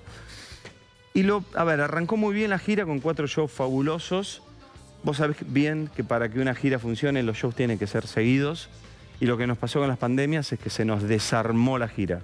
Entonces era ir, hacer 2 shows, volver, esperar 10 días. Se nos costó mucho armar la gira porque tomamos una mala decisión que fue empezar ni bien la pandemia se estaba empezando a ir. Quizás tendríamos que haber esperado más para no haber tenido que tener tantos cambios en las fechas, ¿no? Entonces eso nos logró dar en el equipo, ¿no?, esa sensación de que vos estás on road, ¿viste? Pero el resultado a nivel público fue de una emoción extrema, extrema. La gente amó la gira, amó la gira. Lo que pasa es que ya te digo, fue rara porque empezaba, de golpe ibas, tocabas en República Dominicana, volvías, hacías 4 shows. Raro, en ese aspecto fue raro. En lo emocional y en lo de la gente fue increíble. Lo que vos entonces contás es que la idea de, como se dice habitualmente, estar en la carretera no funcionó porque te ibas, volvías, se enfriaba. Se enfriaba, ahí está. Se enfriaba el clima del Se enfriaba, equipo. pero es algo propio de nosotros. Es decir, como lo sentiste, así lo sentí. Lo que sintió la gente fue eso, una locura. La gente lloraba, no podía creer la situación, te pedían que no se termine, que lo sigas haciendo. Y empezaron esos que te dicen, bueno, ahora sigan así. Nunca fue la idea, no es la idea nunca a futuro hacer una banda o hacer algo sin Gustavo. No, o sea, no existe para nosotros. Te metiste en un punto. Porque yo voy a decirte, en algún momento todos los que estamos ahí, todos los que siguieron a Soda y demás, ¿tienen alguna esperanza de que haya alguien que, no sé, se pensó en Benito en algún momento? ¿No hay ninguna posibilidad de eso? No, yo creo que sería imposible, imposible. A ver, puede llegar a pasar otra cosa, ¿no? Porque es muy difícil parar la máquina Soda Stereo por la cantidad de cosas que te piden y pasan, y que esto, y que la película, y que la serie, o sea, pasan millones de cosas. Y creo que el mundo tecnológico posiblemente nos pueda brindar en algunos años alguna posibilidad. ¿Qué sé yo? ABBA salió de gira y eran todos hologramas. Raro todavía, pero ¿qué te dice a futuro que en esta curiosidad permanente, no? Esperate, porque vos estás tirando cosas. Vos que fuiste precursor en digitalización, trajiste fierros que ni había en Argentina y los metiste en los shows y en el rock. ¿Se te ocurre esto de un holograma? No lo descarto. No, el holograma no, porque lo podríamos haber hecho en esta gira, pero me parecía que no tenía sentido fingir. O sea, ya lo pueden hacer ahora si quieren. A ver, ABBA lo hizo con una tecnología un poquito más moderna, pero me parecía que nadie pretendía fingir que Gustavo estaba ahí. Gustavo estaba con nosotros y estuvo con nosotros en las canciones, en lo que tocó, y la pantalla lo pudo hacer, lo pudo tener a él en el mismo marco que esos otros cantantes que no estaban en vivo. Con Chris Martin, él no vino a ningún show. Y sin embargo, estuvo en todos los shows con nosotros, con la misma virtualidad que estaba Gustavo. Entonces, me pareció mucho más correcto, mucho mejor y más correcto esa presencia de Gustavo y no fingir con un holograma. ¿Se viene un show mega gratuito en algún lugar de la ciudad? Hoy te tengo que decir que no, porque no está en mente, no está en preparativo. Si puede llegar a pasar, también te tengo que decir que no lo descarto, pero hoy no está. ¿Tenés ganas vos personalmente? Quizás sería un buen cierre de esta gira. quizás sería un buen cierre de esta gira. Pero hoy, la verdad, si te digo que sí, te estaría mintiendo. No están en los planes. Hoy no están en los planes, pero también, digo, no se descarta. Bien, mientras se van a preparar mis compañeros también para charlar con... ¿Está Rolo? Sí, señor, Rolo. Aquí estoy, Charly, ¿qué tal? Buenas noches, Diego. Acá está Rolo, mira. ¿Cómo Bien, te va, acá lo Charly? tenemos. Te quería preguntar qué es lo que más te divierte hacer hoy. Si tocar con Soda Stereo, hacer cerveza o todo tu involucramiento con la causa ambiental. ¿Dónde hoy en día te sentís más a gusto? ¿Qué es lo que más placer te da cuando encarás el día y decís, hoy me toca esto, hoy me toca ser el Charly Alberti estrella de rock o hoy me toca ser el Charly Alberti que va a producir cerveza o lo que fuera? Creo que todo es el mismo, Charly Alberti, que es un tipo curioso, inquieto, que piensa en 250 cosas por hora y que a todo le pone la misma pasión, ¿no? Creo que aparte las cosas están conectadas por la pasión. Entonces, realmente, vos me escuchabas hablar hace un rato con el jefe de planta de la cerveza y era tan apasionante como estar hablando un rato antes con algún amigo músico. Realmente hago las cosas con pasión. Hay veces que, como todo, ¿no? Hay cosas que son más pesadas que otras, más cuando vos tenés que encarar un proyecto grande como es 27, ¿no? Serio, donde vos tenés producciones a grandes escalas, donde vos pasás a generar otra clase y empezás a tener otra clase de responsabilidad, pero también yo del lado de Quilmes tengo un equipo espectacular, ¿no? Y yo siempre, viste, digo, a las empresas los hacen las personas. Esta generación nueva de jóvenes que ha tomado el control de esta empresa hoy, desde Martín, su presidente, a Vanessa, su directora de sustentabilidad, son todos increíbles, entonces es placentero hacerlo también. La verdad es que en ese aspecto yo aprendí a manejar mis tiempos y mi cabeza para poder acomodar la creatividad en todas estas cosas. Y aparte me permiten no generar o generar menos momentos de angustia, ¿no? Porque a veces tengo ideas, tengo ganas de hacer cosas y si no tengo una cajita donde ponerlas es como medio angustiante. Ahora tengo un montón de cajas. O sea, tengo que estar todo el día pensando, resolviendo y creando y eso a mí me entretiene. Está Lucía. Charly, lo habrás visto en estos conciertos, Soda ha marcado muchas generaciones. Fue una banda icónica en el rock nacional, fue un antes, un después en sonido, en búsqueda. ¿Qué te pasa con los sonidos actuales del rock nacional? Si ves que hay alguna banda o algo que pueda llegar a generar lo que significó y lo que sigue significando una banda como Soda. Mira, yo creo que la música argentina siempre tiene cosas interesantes, ¿no? Somos un país con buenos músicos. De hecho, mirá lo que pasa con el trap y todo eso, ¿no? Un montón de chicos argentinos exitosísimos en el mundo por sobre otros, ¿no? Entonces digo, esa creatividad está y es buena y hay que prestarle atención. Creo que también comparar con Soda es raro, porque Soda no fue solamente un fenómeno musical, sino también un fenómeno social, en un momento donde el rock en Latinoamérica no existía y nosotros tuvimos esa curiosidad y esas ganas de salir y pudimos adaptarnos a esos cambios que significaba ir de un país a otro. No fue solamente un trabajo musical, fue un trabajo personal de cada uno que tuvimos que aprender a ser estrellas de rock y tuvimos que aprender a que nos pasen un montón de cosas. Entonces, creo que no es comparable, pero sí creo que hay un montón de talento. Ya te digo, en las bandas nuevas del rock, como hoy en la música que escuchan los chicos más chicos, que es el trap y eso, y me parece que es un pibe como Trueno, Nicky Nicole, Bizarrap, o sea, hay un montón de gente que pueden no gustarte o pueden no generarle a la gente la misma, ¿cómo se llama? La misma pasión o ni siquiera las ganas de escucharlos, pero la música cambia, ¿no? Y en algún momento, cuando yo era más chico, se tocaba jazz rock.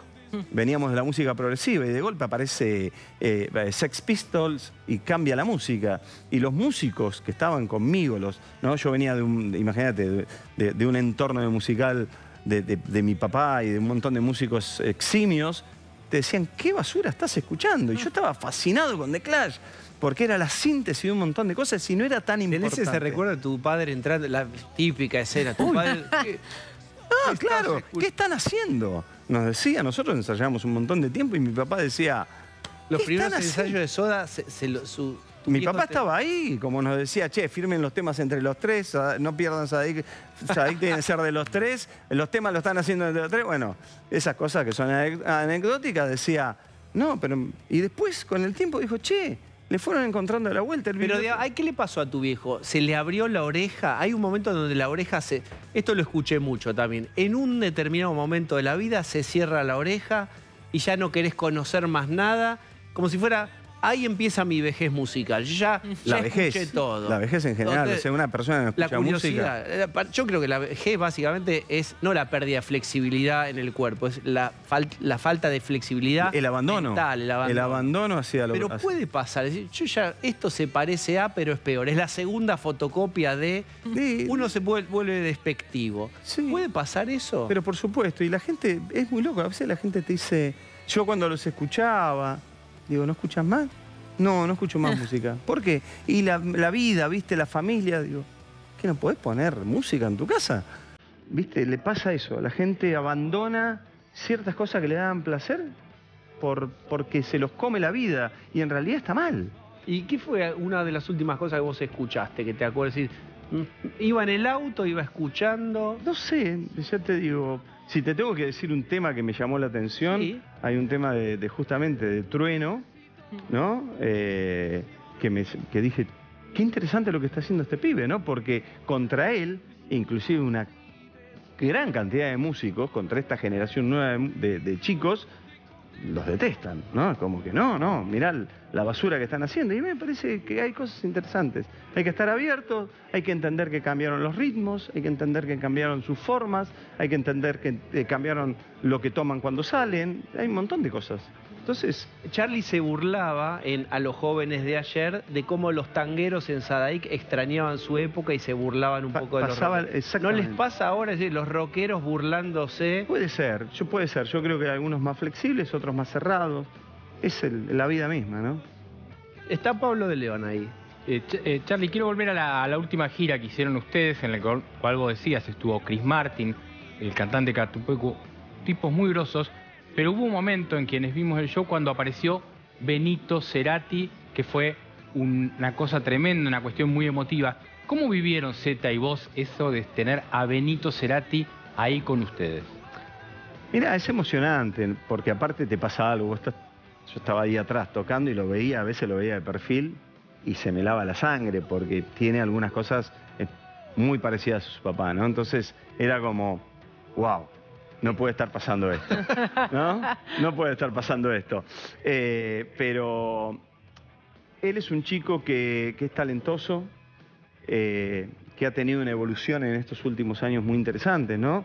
Hasta hace poco era un chico que buscaba disrupción en ciertos posteos y ciertas cosas, ¿no? Y mucha gente no lo entendía. Yo creo que él hoy está en otro momento, muy lindo. Yo por lo menos lo vivo así. Tengo más contacto ahora con él y realmente que ahí está Benito, si bien no la etapa de Benito yo no la viví porque él era muy chiquitito cuando nosotros nos separamos en el 97 y él no vivió la etapa Soda Stereo, pero tengo una conexión muy grande porque en algún punto es un sobrino, ¿no? Y es así, porque lo siento parte de mi familia. ¿Está Jessy? Sí, acá estoy. ¿Tengo la cámara? Ahí está. Bueno, arranco con la pregunta y es volver un poco al principio y a la cerveza sustentable. Si vos, este proyecto te hace sentir empresario, con todo lo que eso implica, ¿no? De repente te tenés que preocupar o por el dólar o por si esto se vende, por si hay abastecimiento de tal o cual producto. ¿Cómo te llevas con toda esa parte de lo que implica llevar adelante un emprendimiento, un producto? Mirá, yo ya fui empresario. Vos acordate que cuando yo terminé Soda en el 97, yo tuve una empresa muy grande de tecnología con inversiones de JP Morgan, inventé la hora de internet, Steve Jobs me nombró Apple Master. Fue toda una etapa muy fabulosa donde tenía ya tuve inversores importantes, sufrí Wall Street, ¿no? Sufrí que te apaguen la compañía y que te digan te pasé a pérdida. ¿Cómo que me pasaste a pérdida? Cosas increíbles que pasan en el mundo de las finanzas y lo aprendí. Entonces, en algún punto no es lo que más me gusta, obviamente. Yo soy un creativo y mi generación parte desde la creación. Hoy tengo mi equipo de gente que cuida 27, ¿no? Pero también tengo, del otro lado, como decía, una gran compañía en la cual parto desde la confianza, ¿no? Hasta el día que uno descubra que por ahí no estuvo bien confiar, yo creo en ellos. Entonces, me hace que las cosas sean transparentes y fáciles de manejar, ¿no? O sea, hablamos de todo, hablamos de números, hablamos de cosas, opinamos, pero ellos tienen a veces gente, no a veces, tienen gente muy capacitada en muchas cosas y para eso están, ¿no? Esto es una asociación, no es te pago, Charlie, un branding o te compro la marca. ¿Esto es Osvaldo Bazán? Charlie, 25 años se cumplieron hace muy poco de los gracias totales de River. ¿Te parece que fueron 25 años? ¿Te parece que fueron más o te parece que fueron menos? Me parece que no pasó nada. Yo no puedo creer. A veces, viste que, Osvaldo, que ahora están en las redes, todos los días viene los 38 años y medio de tal cosa. Ya festejan cualquier cosa, ¿no? Pero digo, es increíble, 35 años de tal cosa. Digo, ¿cómo que 35 años? 25. Sí, 25. No, pero había un 35 de no sé qué, ¿viste? Pero digo, la verdad que no lo siento. No. Para mí el tiempo no pasó. Yo me siento joven. Y no lo soy, ¿no? No soy, hay que... Para otro momento tenemos la charla de qué es la juventud, pero... Perdóname, ¿qué es la juventud? Bueno, qué sé yo, creo que es como vos te sentís. Creo que es como vos te sentís, ¿no? Vos ves gente de mi edad, yo tengo 59 años, que gente mayor, porque piensa y se entrega a la vida, ¿no? Al no, ya estoy grande. ¿Cómo que estás grande? Te pasa por la cabeza todo. Es una actitud, es me levanto y quiero... No es quiero ser joven, es quiero estar activo.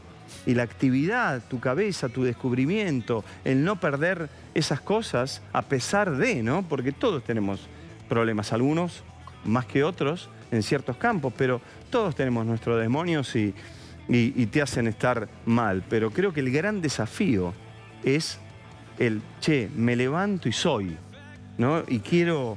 Y poder revertir tu cabeza. Entonces creo que el ser grande o ser, no, el ser mayor o lo que fuese, tiene que ver con el pensamiento de uno también. Puede haber funcionado a modo de cierre, de muy elegante cierre esto. ¿Qué te parece? Muy bien. Yo contento de estar acá, así que gracias a todos. Podríamos charlar tanto tiempo más, pero ¿qué vamos a hacer? Te volveremos a invitar. Con cualquier excusa, vos seguís sacando cosas que con cualquier excusa... Y yo sigo viniendo. Pero vos venís. Bueno, chicos, gracias. Gracias. Gracias, Diego. Gracias, chicos. Bueno, volvemos a la mesa. Va a sonar el teléfono, me dicen. Va a sonar el teléfono. A ver. ¿Aló? Hola, hola. ¿Qué Carlos. tal? Muy buenas noches, Diego. ¿Qué tal? Un gusto conversar contigo. ¿Ya estás con la Sí, sí. cerveza de Charlie? ¿Ya está con la cerveza de Charlie Alberti? Sí, sí. Me encantó el chiste que se escuchó en off, ese de va a ser cerveza y se ganó la vida con soda. No sé quién lo tiró. ¿Bazán? Bueno, puede ser. Dante Sica. Dante Sica. Miren qué creativo Dante Sica, ¿eh? Sí, muy bien. Muy bien. ¿Quién se lo sopló ese chiste? ¿Arribas o Magdalena? Volvimos. A propósito, yo quería sumar una imitación de Homero Simpson que tengo que es muy buena. A ver. Oye, Moe, quiero tomar una cerveza, porque quien toma cerveza vive menos, sí, menos estresado, menos preocupado, menos triste y menos amargado. ¡Ouch! Muy bien, Carlos. Tante gracia, ¿eh? Muy bien, Carlos. Genial. Este verano en Carlos Paz. Muy bien, sí, claro que sí. Bueno, ¿qué va? Realmente disfruto mucho estos tete a tete que tenemos en los que analizamos la situación del país, Diego. Por eso me permití esta digresión y esta distensión a la vez, ¿eh? Muy bien. Escúcheme, ¿usted qué opina de todo el... Vamos a inventar... Póngale gate a todo. El Manes Gate. Bueno, me parece que fue un dedo en la llaga esta declaración tan estrambótica de Facundo Manes en Juntos por el Cambio. Se me vino a la mente aquel entrañable personaje de Chespirito, el Chapulín Colorado, cuando decía, síganme los buenos, y nadie lo seguía. ¿Lo recordás? Aquellos que tengan menos de 58 años lo pueden buscar en YouTube. El asunto es que al pobre neurólogo le soltaron la mano Vidal, Bullrich, Larreta, Morales y hasta la Unión Cívica Radical. Excepto la Unión Cívica Radical a nivel provincia de Buenos Aires. Esto me lo puede corregir Pablo de León, ¿es así? Sí. Solamente Maxi Abad, el presidente de la UCR bonaerense, lo bancó a Manes. Gracias, necesitaba tu afirmación para reconfirmar mi columna. Qué columna la Manes quedó tan en offside que ni siquiera hizo falta acudir al VAR. Mejor porque para él el VAR todavía lo sigue manejando en las sombras el vinguero Daniel Angelici, con la asistencia celosa y permanente de Arribas y la turca Silvia Magdalán. Otra vez. El otro yo de Francisco Paco Larcher. Te darás cuenta que es un tema que me apasiona porque vuelvo y vuelvo siempre a él. Un tema que le interesa al 0,01% de la población. Pero bueno, así como Borges tenía sus laberintos, yo tengo los pasillos de la AFI. Ahora bien, esto nos abre una serie de interrogantes. Sí, a ver. La poca solidaridad que recibió Manes, ¿acelerará o dilatará aún más las decisiones electorales en Juntos por el Cambio? Bueno, Pichetto. yo me voy anotando porque hay un invitado después de usted. Sí. Usted dícteme lo que yo tengo que preguntar, me puede interesar. Lo primero, Michelangelo Pichetto ya fijó su posición. ¿Seguirá insistiendo en que tienen que ser Macri versus Cristina? O parafraseando al queridísimo Carlitos Balá, Larreta le dirá, Pichetto, quédate quieto. Pichetto, quédate quieto, que la correa... ¿Aprovechará el no kirchnerismo este ruido interno con Manes para fogonear un nuevo labañismo que reste por centro? ¿Y los libertarios de Milei, qué pito tocan? ¿Ayudarán a suspender las PASO favoreciendo a Kicillof? Mientras los periodistas nos preguntamos todas estas cosas sobre la oposición, frente a nuestros ojos subyace una pregunta un tanto más urgente. A ver. ¿Quién carajo gobierna la Argentina? Filosa. Filosa. Muy bien, Carlos, muchas gracias, Arrivederci. Bien, muy bien. Fernando Iglesias, ¿cómo estás? Vamos a hablar de rock, porque, viste, meten a Charlie Alberti hablando de rock, lo meten a Tarico, después vengo yo y hablo de la crisis. Así nos juntamos un voto, viste. Mirá que yo de rock sé mucho. A ver, ¿sabés mucho? ¿Qué fue? Charlie Alberti está atrás de cámara, te está escuchando. ¿Qué es lo mejor de Soda para vos? Me pones en una gran dificultad. No, vos canchereaste. Yo canchereo, bueno, pero yo soy de otra generación. Yo vi... Mira, date vuelta. Mira esto. Date vuelta. ¡Qué apriete!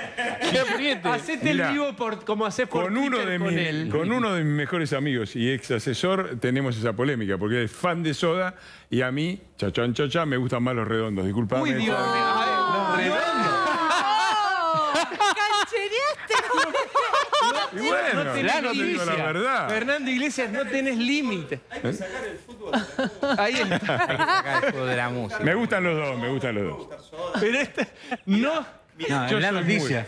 Espera, hacer una cosa. Lo denle un micrófono y dale un micrófono y que se siente acá, Charlie Alberti. Dale, denle un micrófono. vamos a hablar de Ahí te van a dar uno. Claro. Ahí te van a dar uno. Ah, igual yo soy de otra generación. No. Déjame contar, vamos a seguir con eso. Yo pago Twitter. Una mía. Yo pago Twitter para ver cómo vos le discutís rock a Charlie Alberti. No, yo no le Para discuto. que el país vea que vos sos capaz de todo. ¿Ibas a ver a los redondos? ¿Fuiste a ver? No, los redondos no. Yo te repito, si no me dejan terminar, viejo, parece Ahí le es está el programa de poniendo la Majul bicha a este. Charlie. Ahí está Déjenme poniendo la bicha a terminar. Yo Charlie. soy de una generación anterior. Yo vi el Acusticazo, vi el tercer Barrock en Argentino Junior, vi el debut de Pescado Rabioso, alcancé a ver a Aquelarre en el Flores. Traelo, que venga. Igual estás intentando... Soy demasiado viejo para los redondos y soda, soy viejo para esto. Estás intentando cerrar la grieta está. sin éxito. Demasiado viejo para los redondos. Ahí está, listo. Ahí estamos. Hablale. Ya está, panelista nuevo, listo. Hablale. Decile lo que vos pensás de los redondos. Decilo. Podés decir lo que sea, porque la verdad que... Decilo. Ah, no. No es una competencia, ni es un enfrentamiento. Bueno, es una cuestión... La gente inventa esas cosas. Pero ninguna competencia. Pero hay también en la música, tiene su River Boca. Están los de Charlie, los de Luis Alberto, están los que nos gustan los dos. En el caso a mí me parece que... Si usted está en su casa, están comprendiendo bien, no se frieguen los ojos. Sí, está el señor Iglesias, le discute rock. Sí, están viendo bien. Dale, Lili. Quieren crear un monstruo. Ese programa del jueves, ¿no? No le discuto nada. Pero hablemos en serio. ¿Por qué a vos te gustaba? ¿Qué te parecía Los Redondos? ¿Y qué te parecía? Decí la verdad. A mí me gusta, te lo digo muy claro, a mí me gusta mucho... en la polémica Spinetta-Charlie, me quedo con Charlie. Y en la opción, me gustan los dos. Soda y Los Redondos, me gustan más Los Redondos. ¿Por qué? Porque me parece que tienen un toque originalísimo muy de acá. Soda es muy bueno, es excelente. Son los dos grandes grupos de los 90, pero, con perdón, me parece menos original. Me parece que Los Redondos...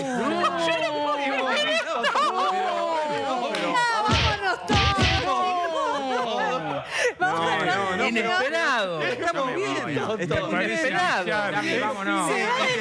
Hemos visto todo. Charlie y Los Redondos me parece, para mí que tienen, además de un gran nivel de talento, como también lo tienen Luis Alberto y Soda, me parece que tienen un toque local, una cosa de pizza con fainá muy fuerte. Mirá, él estaba diciendo algo. Yo creo que Soda tiene muchas cosas de Spinetta. Primero, por la amistad que teníamos y segundo, por la admiración extrema de Gustavo hacia Luis. El gran ídolo de Gustavo de toda su vida fue Spinetta. Entonces, definitivamente está bien lo que vos estás diciendo, ¿no? O sea, por ahí Charlie tiene una cuestión más argentina, como también puede llegar a ser, o más localista, que como lo puede llegar a tener Los Redondos, y quizás lo que hacía Luis o lo que hacíamos nosotros podía sonar no tan local. Yo no creo eso, ¿no? Creo que todos somos absolutamente y muy argentinos, pero de hecho nosotros hemos hecho temas como El Temblor, que es un carnavalito, o Signos, que parece un tango, ¿no? Bueno, Borges también dice que la tradición argentina es toda la tradición occidental. Y de Spinetta, yo te digo, uno de mis grandes recuerdos rockeros de la vida es, una vez charlamos en el ciclo que hacía la revista Pelo, en el Barroc, en la puerta, y se quedó charlando 10 minutos conmigo, y vi el debut de Pescado Rabioso, que fue muy gracioso, porque nos fuimos de ver el concierto que había en el Atlantic al metro, iba a empezar a la 1, empezó a las 3, como la gente empezamos a ver, se largó con la acústica, Luis Alberto, y el primer tema que tocó fue Me gusta ese tajo, él solo con la acústica. Además que admiro mucho a Soda, por supuesto, y a Luis Alberto. Tengo todos los discos. Tengo mis preferencias. Está bien, pero está muy bien, está muy bien. Está muy bien. Vos sos más viejo que yo, Basal. Pero Charlie, para ustedes, esta cosa que se había armado de fútbol, de Los Redondos o Soda, excluyente. También fue... ¿Cómo la vivían ustedes en ese momento? No te digo ahora que ha pasado el tiempo, pero ¿cómo la vivían? No, la verdad es que desde nuestro lugar nunca lo sentís mal, porque sos amigo de todos, ¿no? Vos pensás que fue Soda con Babasónicos en un momento, después fue Soda los Cadillacs, después fue Soda con Los Redondos. Siempre era Soda y alguien, y en realidad vos terminabas los shows, te venían a ver, eran amigos tuyos, tocabas juntos, o sea, ¿no? ¿Tenían relación con el Indio, con Sky, por ejemplo? Yo con el Indio no tuve nunca relación, alguna vez creo que me lo debe haber cruzado. Sky me parece un tipo fabuloso, ¿no? Un tipo abierto, de hecho Richard Coleman toca con él, o sea, me parece que son cosas de la gente necesita el River Boca, los entretiene, le gusta la tribuna, eso pasa mucho en la Argentina, ¿no? Esta cosa futbolera aplicada a todo, ¿no? A la política, a la música, todo es fútbol, todos son dos hinchadas y nos matamos. Desde adentro no, desde adentro nosotros nos cruzamos. No era, ¿y Gustavo sí tenía relación con, no sé, el Indio, etcétera, o no? La verdad que no lo sé, pero con el resto de los músicos estábamos definitivamente mucho más cercanos. Vos pensás que también ellos son bastante más grandes que nosotros, ¿no? Entonces, por ahí los otros músicos... integró la cofradía de la Flor Solar, claro, ¿no? Claro. Ellos eran bastante más grandes que nosotros. Creo que Sky integró eso. Es decir, ¿quieres otro tema para polemizar, Fernando Iglesias? ¿Qué más puede ser? Han creado un monstruo con mi... Pues está bien. No, vos dijiste que querías hablar de rock. Me convió el personaje. Pero pero al contrario, a ver, yo desde muchos aspectos tengo mucha más simpatía por Soda.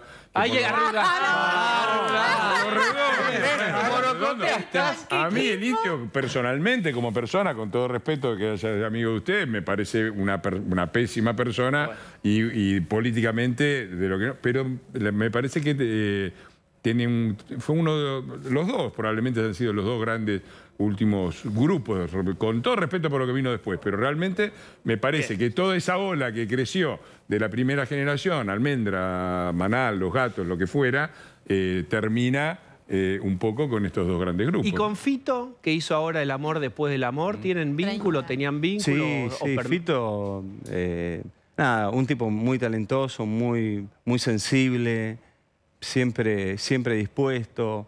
En general, que yo te digo, nunca tuvimos mala onda con nadie. La verdad que la unión de los músicos es mucho mayor que lo que la gente cree, ¿no? Por ahí podés no cruzártelos, pero vos pensás que Babasónicos, que para mí es una gran banda, Babasónicos, cuando empezaban, nosotros hicimos la presentación de Dínamo en Obras, y fueron muchos días, ¿no? Y todos los días nosotros hacíamos tocar una banda relativamente nueva, y entre esas bandas estaba Babasónicos. ¿No? Y después en algún momento la gente nos puso en contra, o los Cadillacs, que eran muy amigos nuestros del underground, ¿no? O Divididos, ¿no? Sumo.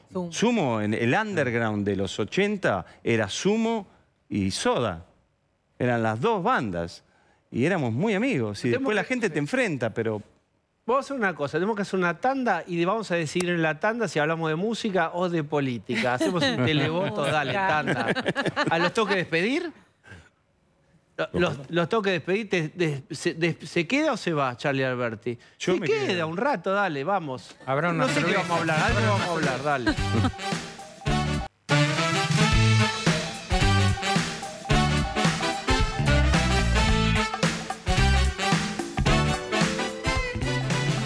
Bueno, muy bien. Vos decís, ¿qué hacemos? Hablamos de política, hablamos de rock. Bueno, una costurita más de rock. Está Fernando Iglesias, que es un gran rockero, es un gran tanguero, ¿no? Ha bailado milonga. Me gusta mucho. Bien. Charlie Alberti, ¿tango? ¿Alguna conexión con tango? Y sí, los conocía muchos. Vos pensás que mi papá, por mi casa pasaban todos, ¿no? Troilo. ¿Qué? ¿Verdad? Y sí, ¿Troilo pasaba por tu casa? Sí, aparte, por ejemplo, Sexteto Mayor, ¿no? Que era como lo más grande de la historia. Tocaban casi siempre con mi papá, porque antes, en las fiestas, no había DJs. El DJ no existía. Apareció Alejandro Ponlecica un día y cambió el panorama de todo, pero las fiestas eran con orquestas. Y mi papá durante muchos años hizo las fiestas de carnaval en el Centro Lucense. Entonces era él como orquesta internacional, ¿no? Y después una típica, y generalmente era el Sexteto Mayor. Digo, eso es como conocer un montón. O sea, yo era chiquitito y ibas a Daik y a todos, creo que los conocía a todos. Libertela, Cadícamo, ¿no? Libertela era el capo del sexteto. Y lo que vos nombrás es muy lindo porque era en los años 40, 50, 60, siempre era una típica y una de jazz o de música 60, 70, También en los 70, 70, sí. Una gran tradición, claro. Fantástico. Tuve la oportunidad de, ya te digo, conocerlo Cadícamo, un montón, o sea... Pero hay muchas orquestas de tango que arrancaron como orquestas de jazz. Por ejemplo, la de Fresedo. Originariamente era una orquesta de jazz. Ahí hay una conexión muy rara. Es que vos escuchabas, por ejemplo, una orquesta como el Sexteto Mayor. Sí. Escuchabas una orquesta como el Sexteto Mayor y escuchaba una banda de rock, ¿eh? Claro. O sea, la energía... Tremendo. La energía, sí. Tremendo. Charlie Alberti, ha sido un gran gusto. Gracias. Vamos a terminar ahora con la poesía y pasamos a la prosa, que es mucho más áspera. Te queremos eximir de este momento. Muchísimas gracias. Gracias. Se agradece. Como pasamos del asfalto al barro ahora. no que queremos cuidarte. Está muy bien. Bueno, chicos, gracias. Gracias. Nos vemos pronto. Un abrazo. Les dejo cervezas ahí. No para Fernando. Bien, vamos a hablar, está con nosotros y es un gusto, está Carolina Moroso, ¿verdad? Sí, lo que vengo a contarte es áspero en serio, porque ha sido un día quizás para el olvido para la política exterior argentina o un día de muchos cuestionamientos, sin dudas, para la política exterior argentina. Arrancamos hablando de una votación muy, pero muy cuestionada, una abstención de la Argentina en el Consejo de Derechos Humanos de las Naciones Unidas, de alguna manera suscribiendo a los países que se abstienen de condenar muy enérgicamente a China por los abusos perpetrados contra una minoría musulmana. Pero terminamos el día de hoy teniendo que hablar de lo que sucedió en el contexto de la Asamblea General de la Organización de Estados Americanos, y es que la Argentina no ha firmado la resolución, la expresión conjunta a la que suscriben 24 países de la OEA en rechazo a las acciones de la Federación Rusa en territorio ucraniano. Entre otras cosas, algunos de los hallazgos y algunas de las denuncias hablan de crímenes de guerra perpetrados contra menores. Algunas de las misiones independientes y de las organizaciones de derechos humanos han exhortado muy abiertamente a los países a expresarse y a manifestarse al respecto. La Argentina hoy, en 2 casos y en 2 resoluciones, por cierto, muy caras y muy importantes para la administración de Joe Biden, para el secretario de Estado Antony Blinken, lo han manifestado abiertamente en 2 instancias muy importantes. En el día de hoy, la Argentina ha votado retirándose de la mesa, es decir, retirando el respaldo a resoluciones y a manifestaciones de rechazo a violaciones de derechos humanos por parte de China, en el caso del Consejo de Derechos Humanos de la ONU, y por parte de Rusia, en el caso de la OEA. Caro, muchísimas gracias. A vos. Fernando Iglesias, ¿te no sorprende la votación? No, es absolutamente coherente. Cuando uno sigue la línea internacional de este gobierno es muy clara. Siempre en contra de lo que fue en algún momento una gran tradición argentina, la tradición de la defensa de los derechos humanos. Ni una palabra de la renunciante ministra del Ministerio de la Mujer con respecto a lo que sucede en Irán, donde el fundamentalismo musulmán oprime a las mujeres, ni una palabra en defensa de los musulmanes cuando son víctimas en China, afuera, y siempre, y ni que hablar de los crímenes de guerra que está cometiendo Putin, denunciado ante la Corte Penal Internacional, tampoco ahí tomamos posición. Cuando ves la continuidad, Diego, ¿sabés lo que ves?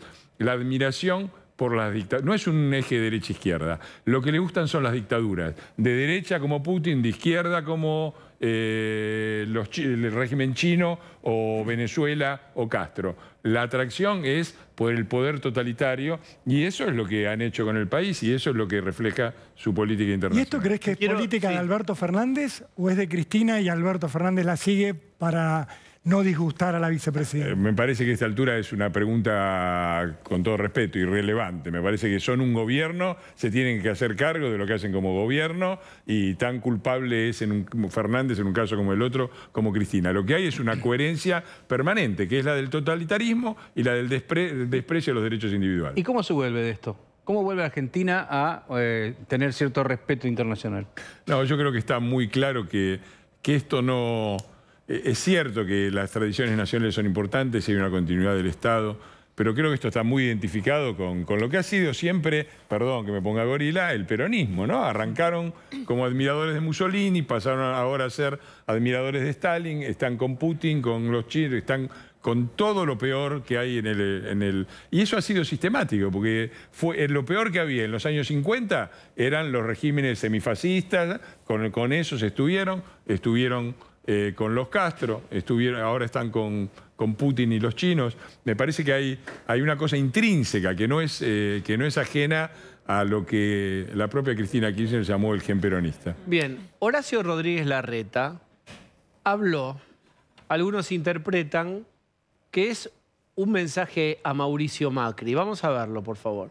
Segunda, respecto a los dichos de Mauricio, yo creo que el verdadero cambio es el hacer, es lo que estamos haciendo acá en la ciudad. El verdadero cambio es lograr bajar el delito a la tasa más baja de la historia. Ese es el cambio. El verdadero cambio es defender las escuelas abiertas. El verdadero cambio es luchar contra el cambio climático, como estamos haciendo con todo el plan de reciclado, con el plan de más hectáreas verdes. Ese es el cambio que vale. Y en cuanto al apoyo también, el apoyo importante es el apoyo de la gente. Nosotros trabajamos, en nuestro caso acá en la ciudad, para el bienestar de los millones de argentinos, muchos que viven, otros que nos visitan, otros que estudian, otros que trabajan acá en la ciudad de Buenos Aires, ¿no? Ese es el apoyo que realmente vale. Bien, no era la interpretación de lo que es concretamente la opinión de Larreta sobre Macri. ¿Qué te parece? Me parece que hay una diferencia entre gobernar la ciudad y gobernar el país.